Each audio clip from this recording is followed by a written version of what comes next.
उद्धव ठाकरेंनी सामनाच्या दिवाळी अंकातून महायुती सरकारवर हल्लाबोल केलाय। मुख्यमंत्री आणि दोन्ही उपमुख्यमंत्र्यांचं राजकारण हे असंवेदनशील असल्याचं सामनामध्ये म्हटलंय।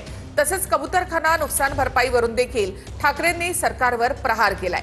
अदानी नावाचा उद्योगपती मुंबईचा आत्मा नष्ट करायला निघालाय असा आरोप सुद्धा सामनामधून करण्यात आलाय। मुख्यमंत्री फडणवीस आणि दोन्ही उपमुख्यमंत्र्यांचं राजकारण असंवेदनशील आहे। महाराष्ट्राचंच नव्हे तर देशाचं पोट भरणाऱ्या मुंबईची चारही बाजूंनी लुटमार सुरू आहे। मुंबईतला धनिक जैन समाज कबूतरखान्यांच्या रक्षणासाठी हिंसक बनला आहे। कबुतरांच्या आत्म्यास शांती लाभावी म्हणून मुंबईमध्ये धर्मसभेचं आयोजन केलं होतं। पण अदानी नावाचा उद्योगपती मुंबईचा मराठी आत्मा नष्ट करायला निघालाय।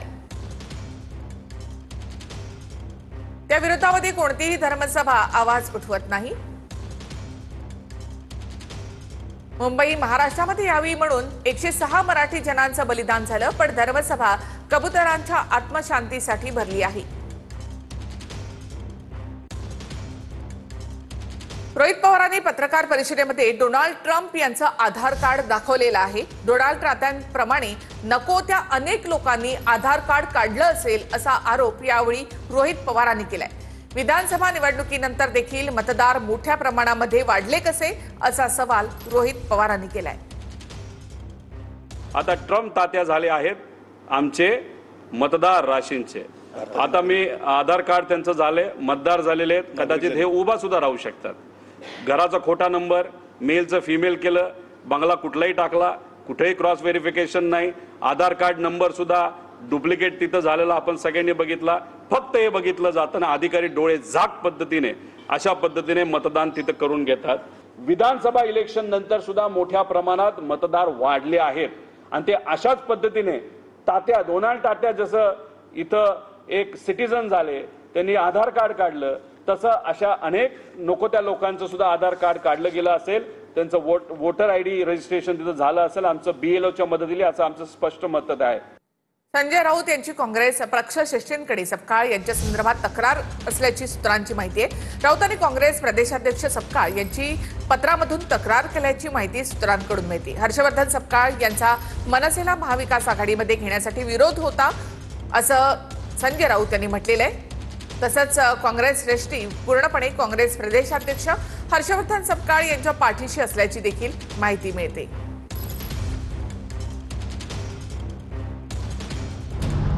सूत्रांच्या माहितीनुसार संजय राऊतांनी काँग्रेसचे प्रदेशाध्यक्ष हर्षवर्धन सपकाळ यांच्या विरोधात पत्र लिहिले। काँग्रेस प्रदेशाध्यक्ष हर्षवर्धन सपकाळांचा मनसेला महाविकास आघाडीत घेण्यास विरोध होता। हर्षवर्धन सपकाळांविरोधात लिहिलेल्या पत्रानं काँग्रेस पक्षश्रेष्ठी शिवसेनेवर नाराज असल्याची माहिती सूत्रांनी दिली। दरम्यान काँग्रेस पक्षश्रेष्ठी सपकाळांच्या पाठीशी असल्याची माहिती आहे। हर्षवर्धन सपकाळांनी राज ठाकरेंबाबत चर्चा करून कळवतो असं राऊतांना पत्र लिहिलं होतं। तरीही राऊतांनी पत्र लिहिल्यामुळे काँग्रेस पक्षश्रेष्ठी नाराज आहे। अद्याप कुठलीही चर्चा झालेली नसताना राज ठाकरेंना सोबत घेण्याचा प्रश्नच नसल्याचं काँग्रेसचं मत आहे। तर राज ठाकरेंना सोबत घेतल्यानं परप्रांतीय मतदार लांब जातील असंही काँग्रेस पक्षश्रेष्ठींचं मत आहे। मनसे सोबत घेण्याचा किंवा इतर पक्ष सोबत घेण्याच्या अनुषंगानं हे शिष्टमंडळ नव्हतं। हे स्पेसिफिकली शिष्टमंडळ कशासाठी होतं की निवडणूक आयोगाचा जो गोंधळ आहे त्या गोंधळाच्या अनुषंगानं त्यांच्या डोळ्यात झणझणीत अंजन घालणे हा एकंदरीत त्या शिष्टमंडळाचा हेतू होता आणि त्या हेतूच्या अनुषंगानं सर्व राजकीय पक्ष निवडणूक आयोगाला आणि चीफ इलेक्टोरल ऑफिसरला भेटलेले आहेत।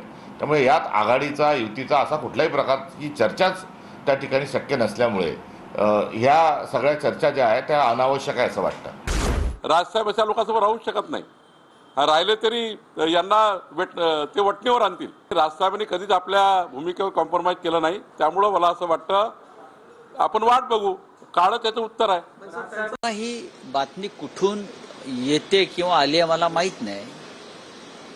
मुळात असं काहीच घडलेलं नाहीये। हर्षवर्धन सकपाळ हे काँग्रेसचे प्रदेशाध्यक्ष आहेत. आमचे सहकारी आहेत महाविकास आघाडीतले, आमचे उत्तम मित्र आहेत. त्यांच्याशी उत्तम संवाद आमचा होत असताना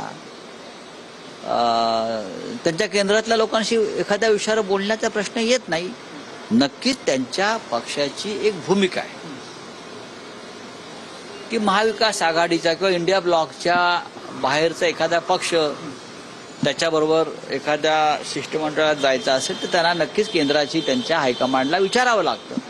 आणि आताची आणखी एक मोठी बातमी गुजरातमधून. गुजरातच्या 16 मंत्र्यांनी राजीनामा दिल्याची माहिती आहे. मुख्यमंत्री भूपेंद्र पटेल यांना सोडून इतर मंत्र्यांनी राजीनामे दिल्याची माहिती आहे. लवकरच गुजरातचं नवीन मंत्रिमंडळ स्थापन होणार आहे. मुख्यमंत्री भूपेंद्र पटेल नवीन मंत्र्यांची नावं राज्यपालांना सादर करणार आहेत. तर गुजरातमध्ये लवकरच नवीन मंत्रिमंडळ स्थापन होणार आहे. गुजरातच्या 16 मंत्र्यांनी राजीनामे दिल्याची माहिती आहे.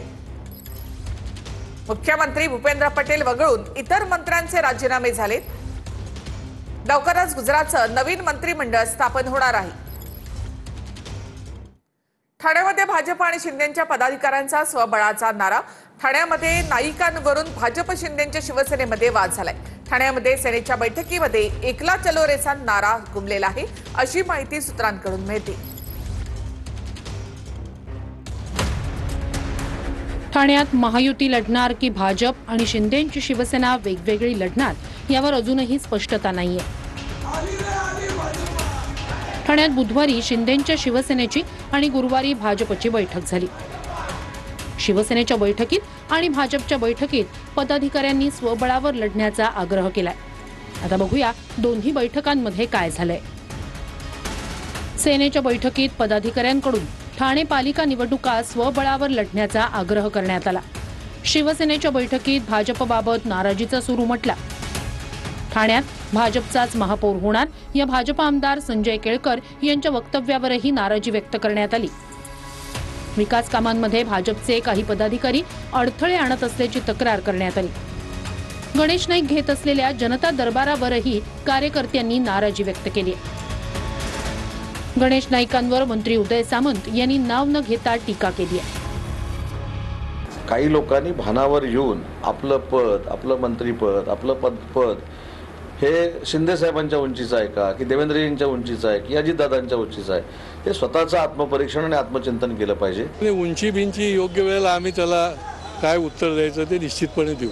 महायुतीमध्ये मतभेद आणि मनभेद होणार नाही याची काळजी घ्यायची आहे. कोणत्याही नेत्यांनी महायुतीबद्दल कुठलंही स्टेटमेंट करू नये. कार्यकर्त्यांची भावना व्यक्त केली तशी इतर जे आमचे महायुतीतले पक्ष आहेत ते त्यांची कार्यकर्त्यांची भावना व्यक्त करतात. पण अंतिम निर्णय आम्ही घेऊ आणि स्थानिक स्वराज्य संस्थांमध्ये या ठिकाणी महायुतीचा भगवा डौलाने फडकेल.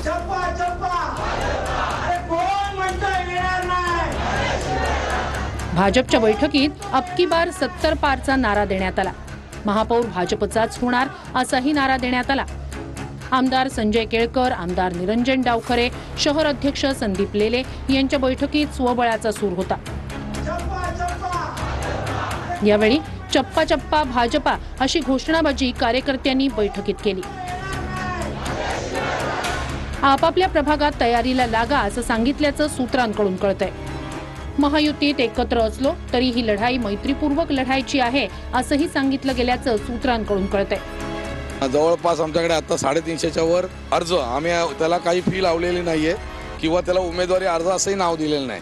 आम्ही जे कार्यकर्ते आहेत ज्यांना निवडणूक लढायची इच्छा आहे त्या कार्यकर्त्यांचं परिचय पत्र भरून घेतोय. नुकतेच शिवसेनेचे माजी नगरसेवक सुरेंद्र यादव यांनी भाजपमध्ये प्रवेश केला. यावरून शिवसेनेचे आमदार बालाजी किणीकर यांनी भाजपला थेट इशारा दिलाय. त्यांचे काही नगरसेवक आमच्याकडे आले होते, पण आम्ही युतीधर्म पाळला होता आणि त्यांना प्रवेश दिला नव्हता. परंतु आम्ही सांगू इच्छितो की आमच्याकडे ही भाजपची पहिली मोठी यादी आहे. आम्ही ॲक्शनला रिॲक्शन देऊ शकतो. बालाजी किणीकर यांना मला फक्त सांगायचं आहे की तुम्ही देवाभाऊंच्या नेतृत्वावर विश्वास ठेवा, तुम्ही एकनाथजी शिंदे यांच्या नेतृत्वावर विश्वास ठेवा. तुम्हाला निश्चितपणे सांगतो की येणाऱ्या काळामध्ये आम्ही महायुती म्हणूनच एकत्र लढू. दरम्यान महायुतीतच लढणार असल्याचं उपमुख्यमंत्री शिंदेंनी स्पष्ट केलंय. त्यामुळे महायुतीतले हे दोन्ही पक्ष आता स्वबळावर लढणार का याकडे सर्वांचं लक्ष लागलंय. निवडणूक आयोगाचं वेबसाईट हँडल करण्याचं काम देवांग दवेंना दिलं होतं असा आरोप रोहित पवारांनी केलाय. रोहित पवारांनी पत्रकार परिषदेमध्ये देवांग दवेंचा बावनकुळेंसोबतचा एक फोटो देखील दाखवलाय. एक मेथोडॉलॉजी डिझाईन केली गेली. आता ती कुणी डिझाईन केली असं आमचं मत आहे. देवांग दिवे नावाच्या एका व्यक्तीने तिथं केलेली आहे. देवांग दवे ही व्यक्ती कोण आहे तर भाजपचे पदाधिकारी आहेत. मग यांनी काय केलं तर यांनी एक मेथोडॉलॉजीचा वापर केला. किती लोकांना काढायचं, कोणाला काढायचं, कोणाला घालायचं, टोटल कोऑर्डिनेशन कसं करायचं, काय करायचं. इलेक्शन कमिशन ही स्वायत्त संस्था आहे. या स्वायत्त संस्थेचं इंटरनेट नाही तर त्यांची वेबसाईट हे हँडल करण्याची जबाबदारी कोणाला इलेक्शन कमिशन दिली तर ही दवे नावाच्या या व्यक्तीला तिथं दिलेली आहे. आणि बातमी आहे नाशिकमधून. नाशिक गोळीबार प्रकरणामधील आरोपीच्या अवैध बांधकामावर पालिकेनं कारवाई केली आहे. प्रकाश लोंढेंच्या अवैध बांधकामावर पालिकेनं कारवाई केली आहे. देवाभाऊ पॅटर्न महाराष्ट्रामध्ये चालणार, नाशिकमध्ये सुरुवात झाली आहे असं बन यांनी म्हटलं. नाशिकच्या सातपूर परिसरामध्ये गोळीबार झाला होता.